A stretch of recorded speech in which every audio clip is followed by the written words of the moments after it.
First story, my wife and I are in a blended family. When we got married, I didn't know her kids would end up living with us. It wasn't part of the plan and I feel like I didn't get much say in it. Now a few years in I'm really struggling with how things are going, mainly with her 20-year-old son. He's on the spectrum but he's highly functional. If he wants something he's completely capable of figuring it out and doing what it takes. He's had jobs before. So I know he can work. But right now he does absolutely nothing. He sleeps all day, is up all night gaming and talking to his long-distance girlfriend and doesn't go to school or have a job.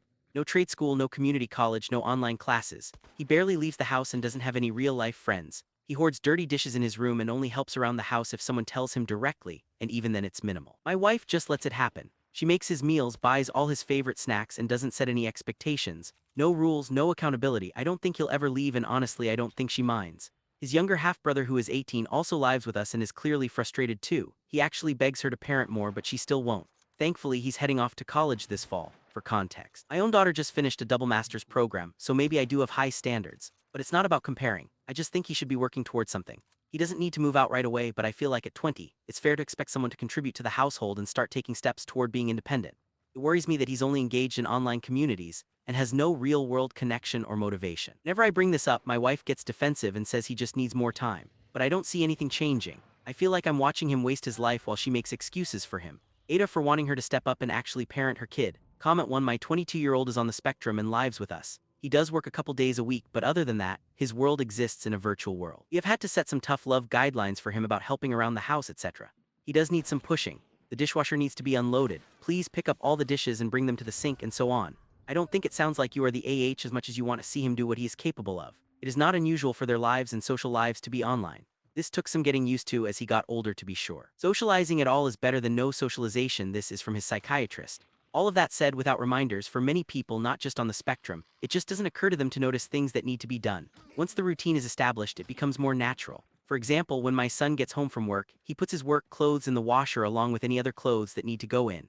Again, this took some training, only add dark clothes to that load. Now he just does it as part of his routine. As far as handling it with your wife, it's a tough conversation. My husband and I have been there going both directions. He lives there for free. He is capable. My son makes most of his own meals. I also engage him in helping cook when I'm in the kitchen. It breaks his pattern of just sitting. My husband will ask him to help pick up outside and they work together. When I come home with groceries, he unloads the car and helps put things away. One way I engaged him with this was so that he knew what kinds of food we have in the house. We had to institute a no eating in your room rule. He wouldn't bring dishes down, etc. We ended up with mice. That did the trick. Good luck. This is tough and it is also something that happens in baby steps. Comment 2. Nah, NTA. I've worked with special needs kids for decades. Any use on the spectrum to excuse lazy or abusive behavior when there's no excuse. They can be taught. They can learn and expectations can be set and achieved. I've had autistic kids who can't speak except through a machine learn a trade and become productive members of society. Some local small companies have learned that because of their strict routine needing personalities, autistic people are fantastic workers, especially on production lines. Give them a set routine and they're on it. But unfortunately too many parents use their disability as an excuse not to parent and let them get away with everything. I feel for you. You are in a hard spot and there's not much you can do. He's 20, high functioning, there's no excuse except mom doesn't want to let go. Second story, I 25F have always had a rocky, emotionally one-sided relationship with my dad. He struggles with communication. Rarely says I love you, and tends to deflect or shut down when things get uncomfortable. He also has a long-standing issue with drinking excessively, and more often than not, the worst of his behavior comes out when he's been drinking. Recently, I went through a really tough period. I had a cancer scare that led to urgent medical referrals, and while everything turned out okay, it was one of the most terrifying, vulnerable moments of my life. Alongside that, I've been working on a petition around cervical screening that means a lot to me personally. My auntie on my mom's side messaged me to say she disagreed with the petition. That alone wouldn't have bothered me, but her tone was extremely patronizing. It felt like I was being talked down to, and it cut deeper because of how personal this topic is for me. Not long after, my mom messaged me to check in and ask how I was doing after that situation with my auntie. I was honest with her. I said I felt hurt about how my auntie spoke to me and that I wish she had defended me more in that moment. I wasn't nasty or dramatic, just open about my feelings. My parents have never defended me and my brother when it comes to problems with that side of the family. Instead of hearing anything back from my mom for an entire week, I got a message from my dad who had clearly been drinking. He launched into a guilt trip. Saying my message made my mom feel like a failure as a parent. He told me the timing was awful because she had just lost her job. For context, she found out she was being made redundant months ago, however got made redundant sooner than she was told, without pay also, but she luckily already had another job lined up and is starting that in a few months. I wasn't being insensitive. I just answered honestly when she asked how I was after the conversation with my auntie. He then brought up my recent cancer scare and implied that I had been ungrateful for their concern, basically using my trauma as a reason to invalidate my current feelings. It felt like he was saying, "We were worried about you, so how dare you be upset about anything now?" I responded calmly, explaining that I wasn't going to be guilt-tripped for expressing something I felt, especially not about a conversation my ma'am started by asking me how I was. I pointed out that if my ma'am genuinely felt like she'd failed as a parent, she should talk to me about it herself. And bringing up my cancer scare like that was honestly disgusting. It felt like emotional blackmail. His reply, he blamed it all on my auntie's personality, ignored everything I said, and threw in an "I love you" at the end. For context, he rarely ever says that to me, and it felt more like an empty attempt to shut me up than something genuine. I tried calling him 3 times that night to talk it out like an adult. He didn't answer. The next day, radio silence. Eventually, I sent one last message saying I was done. I said he'd made me feel like a burden, guilt-tripped me, blamed everyone but himself, and then ran silent when I confronted him. I told him this was the final straw. Now I haven't heard from him at all, and I'm torn. I feel like I was justified in standing up for myself, especially after years of being made to feel like my emotions were too much. But there's still a part of me that wonders, AITA for saying I was done and calling out his behavior, especially when he was drinking. TL. My dad, who has a long history of excessive drinking, guilt-tripped me for being honest with my ma'am, blamed my auntie and my ma'am's job stress, used my cancer scare against me, and then went silent when I stood up for myself. I told him this was the final straw. AITA, comment 1, and TA your auntie called to bully you. Which in my mind you don't have to agree, but she can communicate in a non-reactive way her concern or opinions. The parents thing also seems like a deep-rooted different event triggered by the same topic. I get the sense your parents have been dysfunctional a while, and you choose not to be and are constantly frustrated by their lack of healthy communication, love, and sobriety. Your dad sounds very immature, and honestly your mom too. A break can be scary and feel like forever, but usually is not. I would take this time to do some therapy. Journaling and detaching from the bond to analyze your feelings and past interactions that your gut may have told you was wrong but you couldn't figure it out. Story 3, throwaway because I don't want this on my main account. Basically, I, 22M, have been dating my girlfriend 23F for the past 6 months, and I won't beat around the bush, we haven't had sex yet. My girlfriend has been in 4 relationships previously, has been vocal about how she's been active before, with implied ideas about potential one-night stands and stuff in between the relationships. However, now, the most we've gone is going down on each other about 5 times each during the 6 months we've been together. I wouldn't say I have a high libido, I'm a once-twice-a-week kind of person. My girlfriend is relatively similar. I mean, we will sext when we're apart and send photos to each other. But physically, when it comes to having sex, she doesn't want anything to do with it. So finally, after avoiding this kind of conversation maybe very stupidly out of my naivety, assuming she'd always come around on it due to all the sexting and tension that had been building while we're away, she would always say next time, and I'd stupidly wait around for next time expecting something different. So we sit down, she says she wants to wait until marriage, and honestly, I'm really torn. I guess things had been fine before this, and I just said I was getting sexually frustrated and she just got visibly upset, saying I shouldn't expect it just because she's had sex with previous partners. Which I mean was not my intention at all. I was just expressing my feelings and sharing how it made me feel unwanted. So AITA, for quote overstepping my expectations for a relationship. Comment 1, NTA for wanting to know why. But you will be if you pressure her. If you don't like her answer, break up. Story 4, I 35M have decided to cut off my 40M brother completely. Why? He's essentially ruining my family life. It started during the 2016 election. I ended up voting red, he voted blue. I live in a predominantly mixed district, so our separate votes weren't too controversial in the family. For preface, I'm not MAGA, I was vehemently anti-Clinton. My parents didn't care at all, but my brother sure did. He rightfully had concerns about the new administration, but his anger seemed to be directed at me for what he deemed to be a betrayal. I didn't really notice this, however, until COVID. I met my wife, who for context is an Asian immigrant. I started learning Mandarin. We both started going to virtual church, and I never felt better physically, mentally, and financially. Then 2020 rolls around. I voted for Biden. My brother at this point has spent his pandemic going down what is commonly referred to as the radical left pipeline, and started getting bought in about anarchist communes, and since separated from his wife. He was convinced that since my decision to become Christian that I was essentially a neo and asterisk Xi. He started making comments at family gatherings about my white savior mentality with my wife. When I confronted him about it, he would do his best to make it a public incident, yelling for the police, crying for help. For context, I'm not political, nor am I violent. During this period, I essentially just wanted to be a family man. Then the kicker. At around 2023, my wife had a miscarriage, which essentially ruined our dreams of starting a family until we decided to give adoption a go. This is relevant. He instantly fell in love with this one boy around 10 years old, and he loved us too. It made us feel whole again. Due to 2024, the election rolls around and we simply don't care. We decided not to vote. We are raising our boy, going on outings, etc. We were unintentionally absent with our wider family. My brother visits unannounced and takes an instant disliking to my son. My son happens to be African American. While we tried to involve him in his own culture the past 2 years, he simply wanted to live like we do.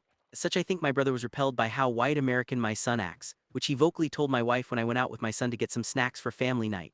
This drove me to my breaking point.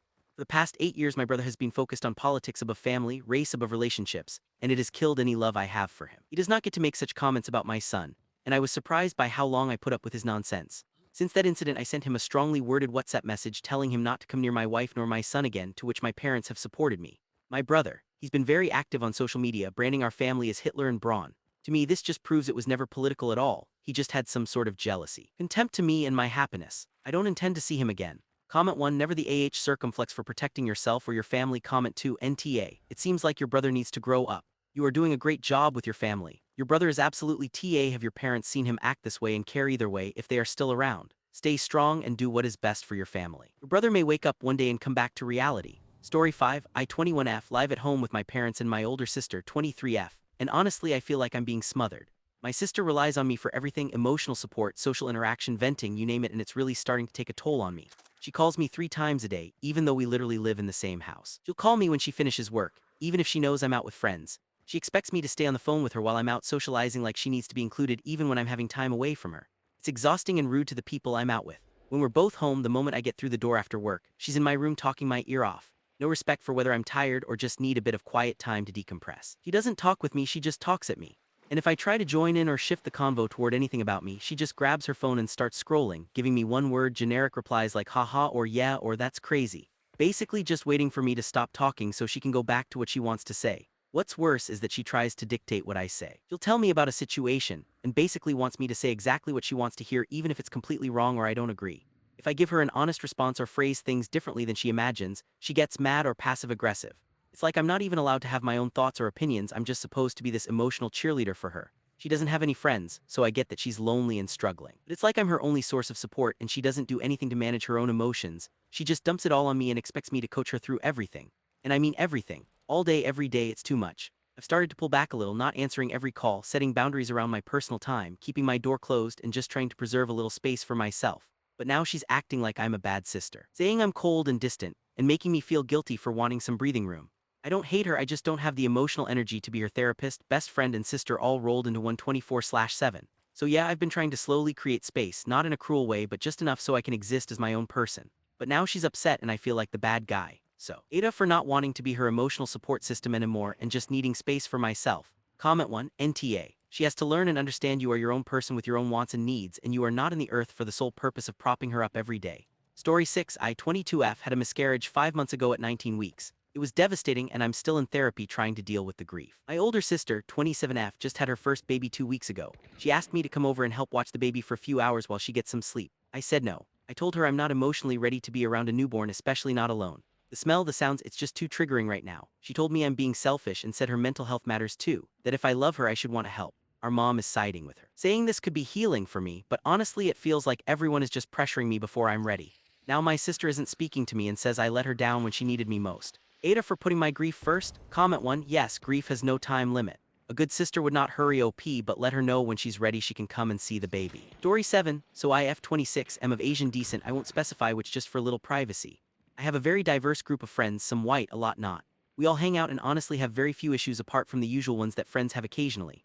The problem arose the other day where a video circulated of one of my white male friends has taken some time off work to travel through different parts of Asia. He visited my home country and while they're dressed in some of our cultural clothing while attending some events. Now the clothes are very comfortable and suitable for the climate and he has continued to wear them on his journey. For context, my culture gets very excited when people want to wear and use our clothing. It makes us feel appreciated, seen, and celebrated. Not only would he have had the full blessing of anyone who he met while in my country, but he also would have the approval of every person on my community here. The only people who had an issue were some of my African American friends. They were outraged on my behalf and left some very insulting comments on his video and in our friends' chat. When I clarified my culture's views and my personal ones, most of them calmed down and apologized. One girl, however, won't stop. She calls him a colonizer, full of white privilege, and keeps assuming the right to tell him he can't wear the items despite any comments otherwise. Would I be the asshole for telling her bluntly to drop the subject and that I find her outrage and hatred more offensive than my male friend wearing the clothes? Update. Firstly, thank you all for the replies and support. It was almost appreciated. Sorry if I've not replied to your comment or message, there's been a lot. Those using it as an excuse to air aggressive views towards her ethnicity, I'm sorry, but that's not the purpose of this post, not what I'm looking for. Now to the update. I met her in person last night. We sat and talked about the situation and my culture's views. He did promise to stop her comments, but thought I was being extremely naive about my attitude to our mutual friend overall. It wasn't a very productive conversation as she brushed off the concept of my country encouraging the sharing of our culture, and said that our view of white people was unrealistic. I mentioned that we'd had our own versions of appropriation issues and aggression from many cultures. That also was brushed aside as though it had no bearing. I'm not sure I'll continue my friendship with her as it does seem to be more of a deep-seated hatred. Comment 1. NTA. Asian here too. I think people who grew up in America and people who live in their own country have a different view of cultural appropriation. People in Asia, especially South Asia, love when tourists try out their clothing or food or music or festivals. They are more accepting of it as long as the tourists don't have a superiority complex or something. For us, it isn't cultural appropriation. Sharing your culture or immersing yourself into another one without being judgmental or acting like you discovered it is the whole point of travel. Story 8, I-27F had a white silk dress I wore to a work gala last weekend. It cost me around $450, which was a big splurge. My girlfriend 30F borrowed it without asking while I was away visiting family. She went to a party, spilled red wine on it, and left it in a heap in the laundry room. When I got back, I found it ruined. I was shocked and asked her why she didn't ask. She said I never wear it and it was just a dress. She offered to buy me something similar off Amazon but refused when I sent her a link to the same dress. She said she's not dropping $400 over fabric. I told her until she replaces it I'm not buying her the shoes she wanted for her cousin's wedding. She's furious and says I'm being vengeful. AITA for standing my ground. Comment 1 and TA she buys the same dress. Something off Amazon isn't going to be comparable. She could have bought herself something off Amazon if she wanted that style of dress. It sounds like she doesn't respect you or your property. She made zero attempt to clean it and threw it on the floor. Even if she hadn't spilled wine on it, it should have never been thrown in a heap on the floor. I think you need to reevaluate everything, not just whether you wanna buy her shoes. Story 9, throwaway for obvious reasons. I, 28F, recently learned that my grandfather left me a significant sum in his will. My mom has always told me that my half-sister Amy, 30F, and I should be treated the same. But when we were growing up, Amy made my life hell. Think bullying, stealing my stuff, getting me in trouble for things I didn't do. We were never close, and when she moved out at 18, we barely spoke for years. Now that my grandfather passed, Amy and my mom are both saying it's only fair that I split what I got 50/50 because family is family. I feel like after everything Amy put me through, I don't owe her anything, especially when she made it clear all these years she wanted nothing to do with me unless she needed something. Mom's been guilt-tripping me, saying I'm being selfish and that grandpa would have wanted us to share. But the will literally names me and not her. AITA for not splitting my inheritance with my half-sister, even though it's causing a family rift. Comment 1, Grandpa left it to you. I bet he knew how awful she was to you. Comment 2, and tell your mum this. It was his decision and he made it. Retrospective butts are just her trying to get her way, not your grandpa. Story 10, my husband's friend flew in from Bellagio, Italy a week ago, and as much as I tried, I could not make her happy with any type of home cook or even restaurants in Melbourne. Took her out to restaurants. We wanted to introduce her to the variety of food we have. No sushi, no Thai food, no Chinese, because Italian food is the best. We went out for Italian 3 days in a row. She complained about pasta, about cheese, anything is just not as good as in Italy. She complained about the wine not tasty enough. She got mad when I dared to order a cappuccino at 4 p.m. Because we don't drink cappuccino after 12 p.m. I was just like, yeah, I drink WTH I want at the time I want. Coffee was either too burn or not hot enough. We went to Kohl's to do some shopping, straight away complained about no authentic Italian pastas, and in the middle of the aisle decided to teach me how properly say the name of each pasta. We decided to cook at home today. Mind you, I am Asian. I love my spices and I love flavorful dishes. I decided to cook what I know best, did not think it would be a bad idea. She came and the first thing she said was, "Your house smell bad fish sauce," and she proceeded to ignore my dish and asked my husband to take her out for some lasagna. When she got back, she told me I should learn how to cook Italian dishes, because it is not good for my husband to always eat fusion food. Online recipes are just stupid for straying away from the root. WTF. I was so mad and did not mince words. I told her how arrogant and obnoxious to think Italian food are the best. Told her Italian are not the best and we would not take her out for any Italian meals. She could go shopping for herself, cooked it and enjoyed alone. Sorry, but the ingredients would not be as good as in Italy, but she was in another country. Grateful for what she could find. She cried and decided to leave early. My husband tried to tell me that she is set in her way. She does not travel that much all her life. 60 years, this is the second time she travels out of the country. The last time was to Germany and it was well over 25 years ago. He told me maybe I should just say sorry to her just to smoother the situation. I refused. Told him if she cannot live without her Italian heritage for just a few weeks, there's no point for me to convince her to like me anyway. So AITA, comment 1 and TA. I'm Canadian, have been to Italy several times and currently have Italian exchange students.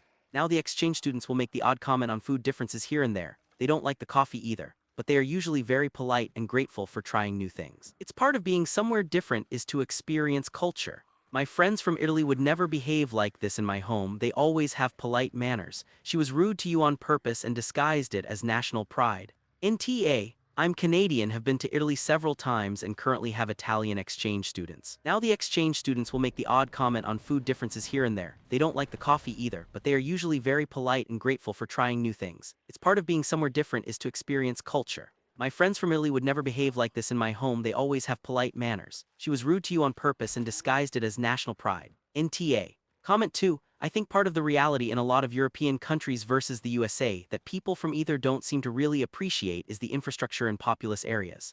In the USA, well, it's flat out gigantic and most areas weren't urbanized and heavily developed until fairly recently. A lot, if not most densely populated areas in European countries have had hundreds or potentially thousands of years of technological development. Medieval and ancient main roads, housing developments, streets and sewers layered over older streets and sewers.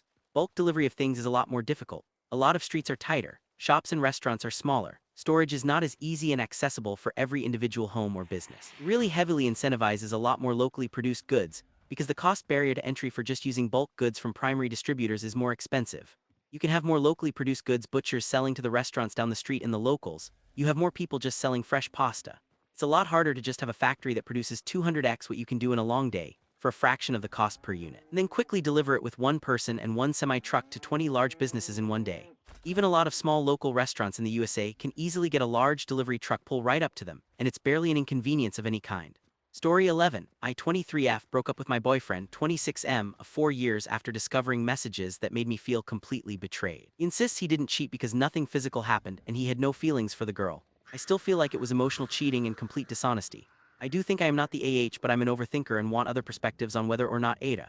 Here's the full context. He went on an 11-day university field course last year. I supported him fully. I packed him individual care kits for everyday snacks, electrolytes, meds because it was scorching hot and I wanted to help him stay well.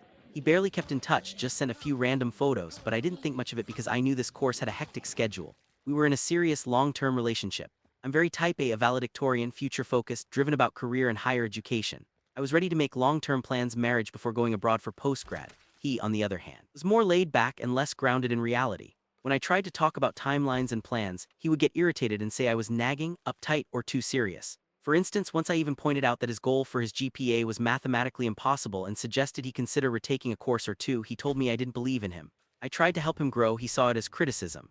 Anyway, we finally took our first trip together, a huge deal for us given we live in a conservative country. On the last night of that trip, I found texts between him and a girl he met during the field course. He'd started tutoring her for IELTS. He tutors a lot of people and it changes frequently, so I never asked for many details about that unless he shared. So naturally I didn't know about her, turns out. He had met her in cafes, which he never did with other students. He mostly teaches online, texted her late at night, and even took her to a very pretty restaurant alone because she was bored and nagged him to take her there. A place only accessible via a very bumpy rickshaw ride, which leads to close physical proximity, which with a person you have known for a month maybe shouldn't be comfortable. A month later, he took me there and lied to my face that he'd never been. In their chats, he complimented her photos, asked her about the boys she was talking to, and told her she looked beautiful. I confronted him.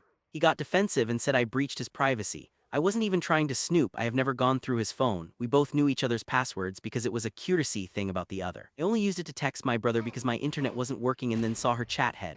I found out that before our trip, he texted her saying he was going on a trip with his friends and wished she could come too. That trip, he was actually going with me, my brother, and my brother's girlfriend. When I asked him why he said that, he claimed it was just a friendly joke. I felt sick. Soon after, I found out my father needed open heart surgery. It was one of the most emotionally and physically overwhelming times in my life. I had to handle hospital, home responsibilities, and classes. I was traumatized. I just didn't have the strength to go through a breakup on top of all that, so I stayed. And instead of showing up for me, he went on a trip with his friends. He called maybe once a day. His only real support was finding a blood donor. That's it, and even after I told him to not talk to her again. He reached out with an excuse about getting his money back. But he made small talk too, nothing that sounded like a person setting boundaries. She didn't even know I existed. To him, none of this counts as cheating. He never took accountability. He keeps saying, there were no romantic feelings, it wasn't physical, you're overthinking, etc. But to me, this was emotional betrayal, lying, and selfishness. Months later, he admitted maybe he was experimenting with his loyalty to me. He claimed he wanted to see if he'd still choose me, like I was some kind of emotional baseline. It made me feel disgusted and disposable. He says I was too serious and too focused on the future, while he just wanted to go with the flow. But I was planning a life with him, not just waiting around, so AITA for still saying this was emotional cheating. Story 12. I, F23, was invited to my friend Sasha's F23 birthday party. It was for Friday at 8:30 p.m. We would start at her house to pregame and then go to bars. I had worked that day from 7 a.m. to 7:30 p.m., but I really wanted to go, so I rushed home, ate dinner, got ready, and drove to her place. We were texting the whole day about the plans, and she seemed very excited for me to join her and her friends. I am acquainted with her friends but not besties. I arrived at her house at 8:30 on the dot. I hung up the phone with my boyfriend and texted her to let her know I was there. She said okay, so I walked up and knocked on the door. I heard music and people talking inside, so I knew they were there. Nobody answered. I noticed she had a Ring camera, so I waved in front of it, knowing Ring notifies people's phones. Still nobody let me in. I knocked louder and texted her that I was at the door, but I was neither let in nor texted back. I knocked even louder and started shouting, "Hey Sasha, I'm here." I finally hear footsteps coming to the front door, but instead of letting me in, I heard the deadbolt lock click locking me out. I walked away from the door and called my boyfriend to tell him what was going on. I told him my feelings were hurt and that I wanted to go home. He convinced me to stay and knock again, rationalizing that it was a miscommunication. I texted her again saying okay, I'm out front. Sasha immediately answered okay, sounds good, so I knocked again, no answer. I heard the music get turned down and Sasha say, guys, I think she's here. So I knocked as loud as I could and said, yes, I'm here, it's me. Footsteps came towards the door and again the deadbolt sounded and the door remained locked and the footsteps walked away. At this point I had been knocking for 12 minutes. I was so upset and angry that I left and texted Sasha, so I've been knocking for over 10 minutes and no one let me in, so I'm going home. She immediately called me but I didn't answer because I was afraid I would say something out of anger that I would have regretted. She texted me that she looked through the peephole and did not see me. I think that's BS because she literally had a Ring camera. I told her that my feelings were hurt and I felt unwelcome. I did not receive an answer. AITA for leaving. What could be the reasoning behind this? Comment 1. Sasha ain't no friend of yours. Story 13. Hi everyone, I 24F live in South Carolina in my mom's house rent-free. My boyfriend 26M also lives with me. Right now he's unemployed. He lost his last job because he couldn't consistently wake up on time and he has no savings. I've been carrying a lot of the responsibility in the relationship, financially and otherwise. My mom lives in a very remote part of Alaska, Dillingham, and called me tonight offering us a great opportunity. Jobs up there pay really well, and the cost of living is offset by the benefits of isolation basically. A few years up there could allow me to save a ton of money and come back to the lower 48 and buy land or a house in cash. She's totally supportive and said we could stay with her while we get set up. I was really excited and told my boyfriend about it. His response was I don't know, and he just kept playing his guitar. I let him know I'm seriously thinking about going and his only response was, okay, well I'm probably not gonna go. Here's the thing, I'm very independent and I love to travel. I've been to almost every state while he's never left the Carolinas. He doesn't fly and has never really shown ambition when it comes to money or life planning. We've been together for almost 2 years, and I've never seen him save money or take real financial responsibility. So here I am wondering, is this life giving me an out? Should I go to Alaska, set myself up, and stop waiting around for someone who won't grow up or grow with me? Would love any advice or personal experiences, especially if you've been in a similar spot. Thank you. Edit, just to add, I've been to Alaska multiple times in both summer and winter. Though I do have a pretty realistic idea of what life there is like. I even spent a full summer working in McCarthy and absolutely loved it. The only reason I moved back was because it was a seasonal job, and I had a full-time teaching position lined up back home in South Carolina. I'm not going into this blindly, I'm aware of the cost of living, weather, and conditions. Comment 1, take it. You also need to get your mom to evict your soon-to-be ex-BF. You won't leave that house because he has a free ride. Don't leave until he's out. Story 14. For anyone new, quick recap. My cousin Casey bullied me most of my life, constantly compared us, and when I got pregnant she accused me of stealing the baby name she had planned, which was actually my grandma's name. Things blew up, she stormed out, and no one heard from her until now. Onto the update, Casey ended up coming back about 2 days later drunk and higher than ever. It was around 1 a.m. I was asleep, but apparently my parents were still up watching a movie when she came in. My dad, who's a recovering alcoholic and has been sober since I was 14, was furious and disappointed. They tried to sit her down to talk, but she just cried and said she was tired and wanted to lay down, so they let her go upstairs. Little while later, my parents stepped outside to the back patio for smoke break. Yes, both of them smoke occasionally. And of course, while they were outside and out of earshot, Casey came to my room. I woke up to her trying to open my door. Thankfully, it was locked. She started whisper shouting for me to open it, calling me a poss and saying we needed to talk. When I told her to go away and that we could talk in the morning, she started banging on my door, kicking it, and was saying that I would never be prettier than her and that I was the ugly black sheep in the family. This again, get help. I told her to go to bed again, but she wasn't done. She threatened me, saying if she saw me tonight it wouldn't be good for me. At that point I started recording and sent a video to my dad. He came rushing back inside and went off. He told her she wasn't staying another night in his house and she needed to start packing ASAP. That coming home drunk and bullying me again was unacceptable and she needed to figure out where she was going in the morning. She broke down crying again, claiming we were all she had and she just wanted to talk. My dad didn't budge this time. He told her the only person she needed to talk to was a therapist, and until she got professional help she wasn't welcome here. She was shocked. Because like I've said before, my dad's always been old school and kind of coddled her. But not this time. My mom came inside mid-conversation, sat her down, and apparently had a heart about how unacceptable it was for her to live in our home while treating me like garbage.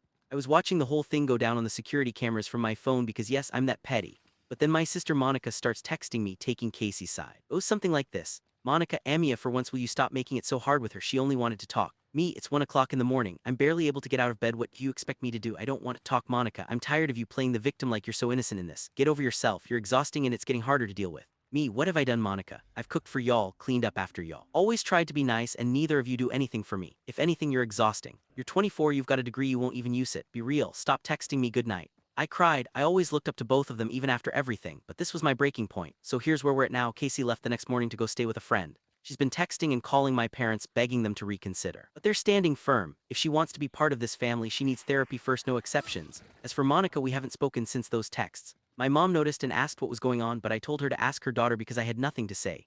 I've officially uninvited both Monica and Casey from my baby shower. Neither of them will be involved with my baby, and my mom said it's my decision. So no Aunt Monica, no cousin Casey. My dad's standing firm too. No more excuses, no more drama and me. I'm focusing on my pregnancy, my business, and reclaiming my peace. This is supposed to be a happy time for me, and I'm done letting them take that away. I deserve to be excited about this baby without guilt.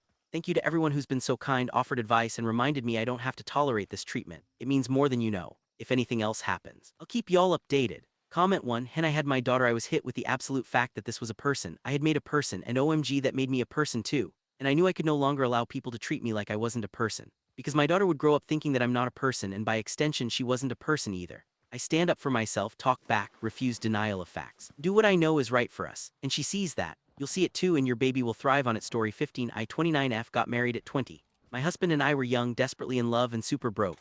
I was never one to want a big wedding, so we kept it small. I will admit my cousin 36F helped a ton with the decorations. I'm not one to be super into that stuff. I was fine with it just looking a little plain. She wanted to make the day special for me, and I appreciated it. I sang her praises the entire day, paid her for helping me after the fact, and literally made a speech the day of the wedding how grateful I was for her. I should also note she got married a few months before me in an extremely lavish, extremely expensive wedding. Her wedding day was actually perfect, and everyone still talks about it. However, she got divorced about 4 years ago. I'm unsure what has caused this, but now anytime we are together she makes fun of my wedding. She mocks how small it was, she mocks how corny the venue was, she insults my bridesmaids and my husband's family and how useless they were the day of. I normally don't react because honestly I don't care about her opinion. However, today we are at a large Father's Day gathering with all my family. And the second she saw me, she started ragging on my wedding to her new boyfriend. I'm not sure, but something in my brain just flipped and I said back to her, well, at least I'm still married. Everyone in my family is upset with me. They said I went below the belt with that comment, but absolutely no one has ever checked her for insulting me over and over and over. AITA, comment 1, quote, I'm unsure what has caused this. Easy, she had a lavish wedding and is now divorced. Your wedding wasn't anywhere near the scale hers was, and you're still presumably happily married. She's jealous, so of course, instead of building herself up, it's easier to tear you down.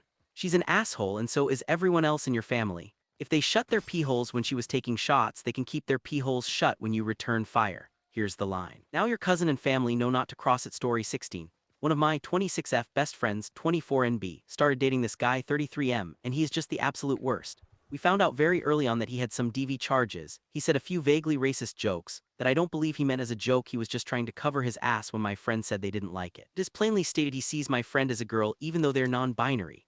I have disliked this man from the moment I met him, and the more I learn about him the more I cannot stand him. This is the only person my friend has had feelings for pretty much ever, and they fell really hard for him before they actually got to know him at all, so now I feel like nothing he does will knock the rose-tinted glasses off. Me and our other best friend, 25F, have both been in abusive relationships before. We didn't know they were domestic abusers going in, unlike this friend. And so it makes me deeply, deeply angry that this friend is willing to look past something like that. And I honestly can't imagine not being completely iked out by his racist comments either. Now this friend doesn't want to talk about their relationship anymore because they feel like everyone in our friend group is judging them. To be fair, this guy is a horrible person. Is there any way to reason with them to get them out of this situation before they get hit? Because it's not a matter of if, it's a matter of when. And this person is very, very emotionally fragile, so I think it will completely destroy them. I don't think I want to be friends with someone who excuses things like what he said and done, but I don't want them to feel like they have nowhere to run to when he gets abusive. Comment 1, NTA. Listen, some life lessons need to be learnt practically, and I say this from my own personal experience of ignoring some obvious red flags. It's called fuck around and find out. I don't mean to treat this lightly because the chances of DV seem really high in the future. But if your friend is willing to ignore racist jokes, past DV charges and queerphobia, nothing is going to save them right now. Be next to them, be a good friend in general so that when they realize and leave they can come back to you for comfort. My prayers that they leave sooner rather than later with least amount of trauma possible. Plus, your anger at them ignoring DV charges when you've been through it is very valid. Comment 2, NTA, but I think you should be careful about how hard you come down on this guy. Not because you're wrong to hate his guts, but because you really want to make sure you're in your friend's orbit when the rose glasses finally fall off of them. It sounds like your friend is pretty determined to ignore the warnings you've given so far. It's unfortunate, but it happens. It also sounds like you're at the point where she hasn't cut you out of her life yet, which is good. Abusers frequently isolate their victims from friends and family to increase dependence. The best thing to do at this point might be to stay connected to your friend without continuing to push your opinion of their boyfriend. because at some point, she's going to finally get a clear perspective on this guy. If she doesn't have friends to turn to at that point because they all wouldn't stop criticizing her, she's more likely to feel stuck in that situation. So be careful over the next few months about how you are voicing your opinion of this guy. Story 17, I 30F, I'm getting married this Sunday, and my sister Jessica 28F got married 2 years ago. A couple of weeks before her wedding, my ex left me for another woman, and it was devastating because I thought that he was going to propose soon. At my sister's wedding, I asked her if she could throw the bouquet to me as to wish me luck, but she refused and said that she didn't want to damage it. I asked her to lend it to me for a couple of pics instead, and she refused that too. I said nothing more, and I didn't bring it up again until now. Okay, my sister is pregnant and wants to announce it at my wedding, she asked, and I said absolutely not. When she asked why, I told her that the wedding is for my fiancé and I too. She didn't do what I asked her to do at her wedding, so why would I do what she asks in mine? She's pissed and says that I'm being ridiculous. Our mother says that I'm being childish. AITA, edit, tomorrow is the wedding and my sister is currently not talking to me and neither is my mother. I cannot uninvite them, but I'm very concerned. Comment 1 and TA for not wanting a pregnancy announcement at your wedding, but I guarantee she's going to make one. Story 18, hi everyone, just here to give you an update. First of all, thank you so much for all the advice and support. I wanted to clarify a couple of things. I wanted a photo with the bouquet for myself. My ex wouldn't have seen it anyway as I go strictly no contact after breakups. Some people were also concerned that I expected her photographer to take pictures of me for free. That wasn't the case. Her wedding was very low cost and I was actually the photographer, so I just meant I wanted to take a selfie. Now for the update. I had a talk with my mother and sister beforehand, and clearly told them that if either of them announced the pregnancy or made it obvious in any way, I would go no contact with them for good. They either didn't believe me or didn't care. My wedding was also low cost. On my side, the only family attending were my mom, stepdad, uncle, sister, and brother-in-law. My now husband only had his mother there. The rest of the guests were 5 friends we both invited. There were no speeches or anything formal planned. The ceremony went smoothly and we moved to the reception area. As soon as we sat down, my sister said she had something to share. I looked at her and said, no you don't. It was awkward since most people there had no idea what was going on. In my country, wedding gifts are usually given after the cake. Well, my mother handed my sister her gift and said, the new mom also deserves some recognition. That was it for me. My sister started crying happy tears and even had the audacity to try to hug me. I stepped aside and told both of them that the celebration was over for them. They left because my stepdad and brother-in-law finally realized I wasn't joking. I haven't responded to any of their calls or messages. I'm done. Edit, I am tired of seeing people say that this is fake. I used IA to translate and correct things because my English is very bad. I am too sad and disappointed to argue with strangers here, so no more updates. Bye. Comment 1 and TA. They asked, you said no, that should have been the end of it, but they were hell-bent on announcing it and stealing your day. They could have announced it the day before, the day after, but no, they went against your expressed wishes and just had to announce it during your wedding celebrations. They think that the world is their stage, and they deserve the spotlight to be on them at all times. Can't imagine other people being actually real and having their own lives that exist outside of their scripted universe. You are right to drop the rope and move on without them. Story 19, my brother has asked for my help moving 3 times. I showed up every time. Loaded my car, lifted boxes, the whole deal. Didn't complain once and even took a day off work for him last time. When I moved last year, I asked him for a hand. He said he'd be there. It wasn't just a something came up excuse later. No apology, didn't even ask if I got everything moved okay. A few months after that, I asked if he could help me assemble some furniture. He agreed, then ghosted. Now he's moving again and texts me like nothing's wrong. You free next weekend to help me move? I told him no. He asked why. I said, I've helped you 3 times and you've never even bothered to help me. His response was that I'm being petty and holding a grudge over small stuff. If helping me was such small stuff, he should have done it. He can get someone else to lift his shit this time. Comment 1, just say you will do it and then don't show up. When he asks, then say something came up. If he whines about it, say quit being a baby over little stuff. If he says more, then tell him don't be petty. Just use the golden rule. Story 20, I 27F am getting married later this year. I was raised mostly by my dad and stepmom after my parents divorced when I was 6. My mom moved to another state shortly after and I'd only see her during holidays, sometimes not even then. She missed birthdays, school plays, even my graduation. It was never a hostile relationship, just distant. She always said she loved me, but her actions didn't reflect that. My dad and stepmom were the ones who showed up, helped with homework, took me to doctor's appointments, and basically raised me. So when it came to planning the wedding, I asked my dad to walk me down the aisle. My mom assumed she would be the one since I'm her only child and we've been talking more lately. When I told her I'd already asked my dad, she got really upset and said I was punishing her for the past. I said it's not about revenge. It's about who was actually there for me. Now some family members are saying I'm being cold and should let her walk with me too as a gesture of healing. But I feel like that would just be for appearances and not something I actually want. AITA, comment 1, NTA. Weddings aren't about making other people feel better about their choices, they're about celebrating the people who supported you and helped you become who you are. Your mom had years to show up. Your dad did. You're not punishing her, you're honoring the person who earned that spot. Also, it's not about revenge, it's a boundary is such a powerful line.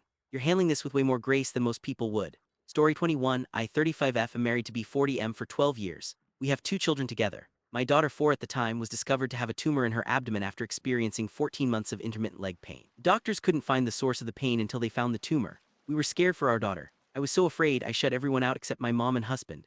My mom drove 8 hours to support us while they went through the diagnostic process. My husband asked his parents to come to support him. They said no because they had to watch Sil's kids. For context, my in-laws live 5 hours away and SIL live 25 minutes from me. At this time, doctors believed the tumor was benign, so they scheduled the resection surgery for 2 months later. All summer the in-laws couldn't see our kids because they were always watching Sil's kids since their dad wasn't pulling his weight. Finally, the surgery date came. My mom came again to support us through this huge surgery. The tumor was so large that it took up all of the free space on the right side of her abdomen. The doctor came out of surgery and he told us that he could only remove 60% of the tumor. He believed it looked cancerous, but we had to wait for the pathology report. A few days later, it came back positive for cancer and my daughter had to go through a very intensive treatment plan. She needed 5 rounds of chemo, 2 stem cell rescues, and 6 rounds of immunotherapy. My kids were always close to their grandparents. It was hard when we had to isolate ourselves to protect my daughter from getting sick during treatment. She had a central line and all fevers were an automatic trip to the emergency room. My MIL offered to help us once, but she backed out because she couldn't handle wearing a mask for 8 hours while we worked. In efforts to protect my daughter, we asked that when they come to visit, they only see my kids to prevent Sil's kids from giving grandma and grandpa a virus that they brought back to my daughter. All throughout treatment, my daughter cried that she missed grandma. They decided that if they couldn't see both sets of grandkids, then they didn't want to come. We tried to compromise and asked them to split their visit. First couple days with my sick child, and then the last days of their stay to be at my Sil's house. It just chose to stay away instead. During the stem cell rescues, we had isolated my daughter since they literally fried her bone marrow with chemo. She didn't have an immune system for a few weeks, so it was important to protect her. It was limited to my mom and I throughout the 2 stem cells rescue and transplants. When my daughter finally was able to be around people again, they still didn't come around. My daughter was fine for a few months, but she started having leg pain again. I feared the cancer was back. In November, they found the cancer and it spread everywhere. She was in so much pain, she just wanted to be with family and see her grandma. Grandma only came when her sister wanted to meet my daughter. They saw her for a few days after Christmas. My daughter was rapidly deteriorating and she was in so much pain. The ICU doctor told me my daughter was going to pass away and to let family know. I called all those closest to my daughter to say goodbye. They didn't come. My daughter passed away in January. She fought so hard, but she couldn't beat the cancer. I'm hurt and angry with them because they hurt my daughter. She may not have realized that grandma and grandpa were not prioritizing their sick grandchild, but I did. She cried so much about missing grandma. I knew she was sick and she had a high probability of not surviving this. Now 5 months after my daughter's death, my husband wants me to ignore all of that has happened for him and my son. He tried to talk to his parents, but they just got defensive. He wants me to not address any of this with them, so I have chosen to cut them out of my life every way I can. They are not welcome in my home anymore. I will not interfere with the relationship that my husband or son have with them, but I will not do anything to foster it. That's my husband's responsibility to do that. Now my husband is angry with me and feels that I'm being unreasonable. So AITA, comment 1. Presumably when helping with SIL kids, they were only 25 minutes away and wouldn't even visit your kids. They wouldn't come to see them for even a few hours before going to SIL. They do not care about your kids or your family at all. This includes your husband, their son, who they didn't even want to support during such a horrible time. Doesn't your husband realize they didn't even try to support any of you? I die on this hill. What awful people. I'm very sorry for your loss. In TA Story 22, my 31F husband's 33M parents are driving me crazy and I really need some advice. We've been together for 10 years, married for 2.5.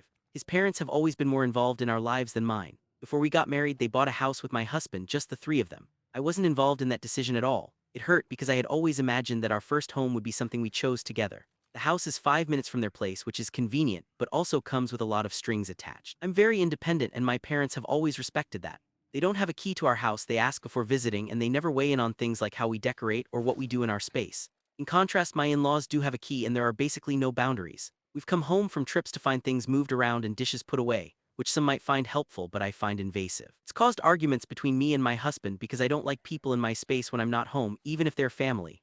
One time my sister-in-law was visiting and while we were chatting, their parents and cousin just walked in unannounced. I was so upset I excused myself and went upstairs.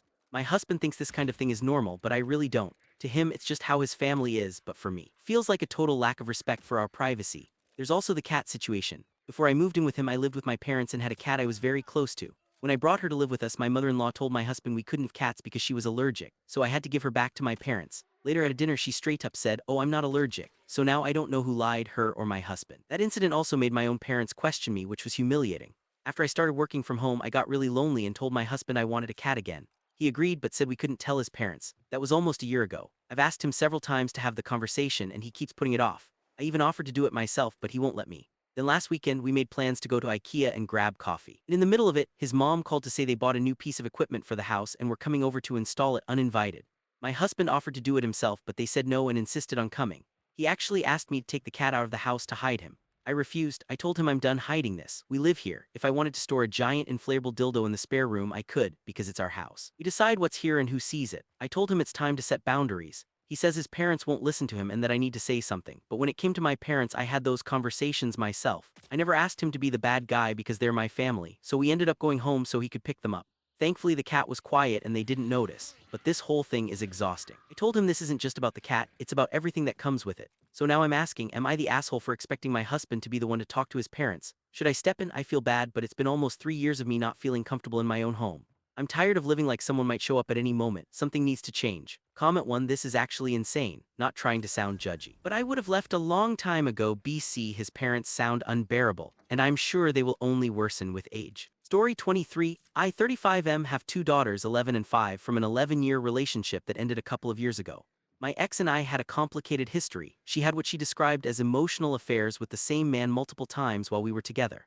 They had dated before she and I met, worked together during our relationship, and are now officially together. First time I found out about her emotional involvement with him was when our eldest was around 2. She always insisted it was never physical, but given the nature and frequency of their connection, and the fact that she worked in a very affair-heavy environment, I've always had lingering doubts. Our eldest was conceived very early in our relationship, and she doesn't resemble me at all. She's the spitting image of her mother. Which might mean nothing, but combined with the history, it's left me with a small but persistent feeling that maybe she isn't biologically mine. Let me be absolutely clear. I love her deeply. She's my daughter in every way that matters, and that will never change no matter what a test says. I have zero intention of telling her or treating her differently. I will always be her dad. The reason I'm even considering a DNA test is purely for my own peace of mind. Doubt has lived in my head for over a decade, and now that my ex is in a full relationship with this man again, it's gotten harder to ignore. I'm just tired of the voice in the back of my mind. So Reddit AITA for considering a DNA test on my eldest daughter just to put this to rest, even though I have no intention of ever changing my role in her life. Comment 1. In TA, if you are doubting paternity, then ask for one, but be prepared for the consequences. Your daughter is 11, she will understand what is happening and will be the one subjected to testing, and will want to know why. This is a huge deal for her. If you truly think that whatever the result you will love her like a daughter, then think what you are risking by demanding this of her, and if the result is you are her father, will she see you in the same way afterwards? Story 24. I, 25 trans femme, told my mom, 49F, that I won't attend her wedding with her new partner. For a little bit of context, my mom divorced my dad 6 years ago and found a man she loves deeply a little bit after. To be fair, I don't like him that much, but if she's happy, I'm fine with it.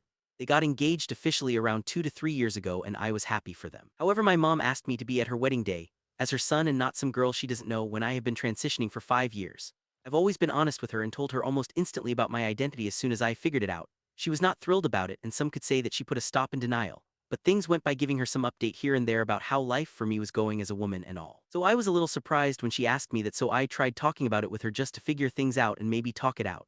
But she doesn't want to understand. She's ranting about how it is important to have my firstborn son on that day, and that you're just confused, complaining that I'll just grab all the attention on her special day if I show up as a woman, which is who I am. Telling that if I can dress with pants and a shirt as a girl, then I can just be a man on that day. I tried explaining to her that dressing boyish and present like a guy are two very different things, but she tells me I'm just being selfish. And I know that for a parent it isn't easy to deal with your child transitioning and that it takes time. I don't ask her to gender me properly just like that because she has known me for so many years that it has become a habit, and it's okay. All I ask of her is a little consideration about who I am and my happiness. So I told her that since she doesn't want her daughter, then she won't have her firstborn child, even though I want to see her happy on that very special day. She then blamed me for my selfishness, and how I'm breaking her heart for not wanting to act like something I'm not. She now has tried to convince me multiple times to change my mind about not coming as a man, and I've tried to stand firm because I'm her daughter, always have been, and I don't want to sacrifice my happiness for someone else like I've been doing for 20 years to keep the family together. So AITA for not wanting to attend my mother wedding. Comment 1. Not the at all. You were clear, respectful, and gave her the chance to meet you halfway, and she chose not to.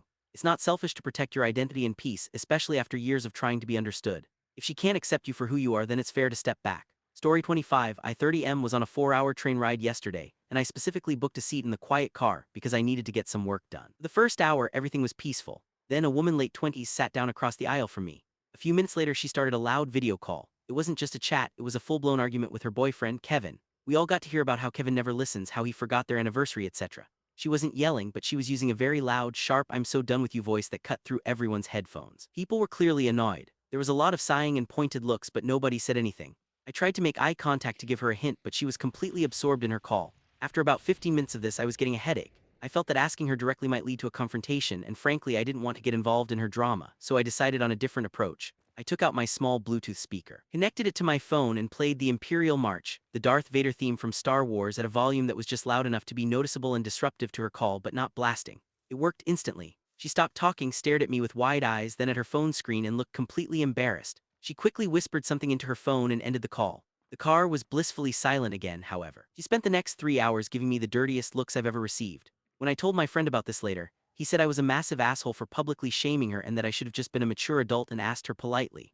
On one hand, my method was effective and I restored peace for everyone in the quiet car. On the other, it was definitely passive-aggressive. So Reddit AITA, comment 1, in TA I think that was a funny way to deal with problem. She'd have been pissed off for being called out no matter what.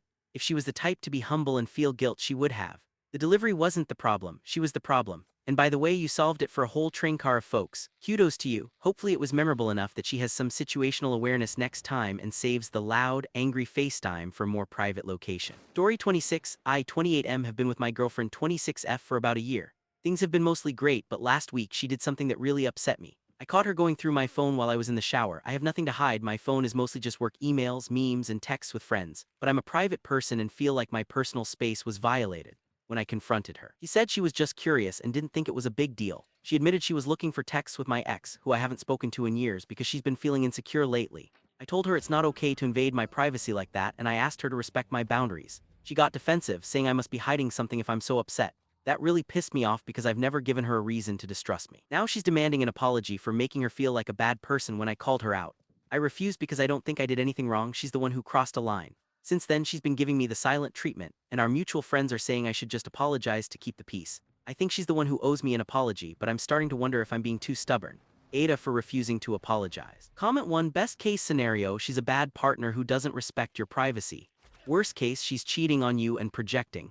Ask her if you can go through her phone right now. If she says no, she's cheating, or, and this is better advice, break up with her and do the same with any partner that violates your privacy.